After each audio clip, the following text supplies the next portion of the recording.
No matter how much you love God, there are certain things you're not going to have if you do not ask God directly for them. So as important as the Holy Spirit is in the life of a believer, even after accepting Jesus, Jesus tells us that we need to ask God for the Holy Spirit before we can receive the Holy Spirit, right?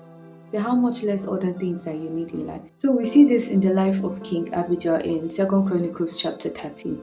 He loved God, he served God, he made the people of Judah to return back to God. And while he was professing his love for God before the enemy, he was boasting about how he knew that God was going to save them, how he loved God. Even while he was doing that, the enemy went behind and was attacking him from behind. The enemy was attacking his army from behind. So it wasn't until after King Abijah prayed directly to God and asked God for help that God helped him. So if he had not prayed to God, if he had not asked God for help, it would have been a different story. God stepped in and they won the battle. You see, even people that tell you that they didn't ask God for certain things that they have in their life, they just served God and then the things came in place.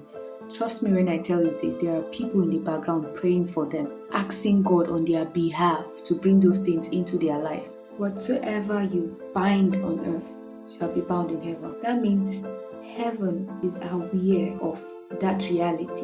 God knows that there's that thing in your life that you want out of your life.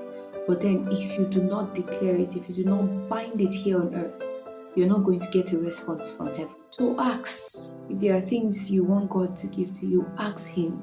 If there are things you want God to take away from you, ask Him.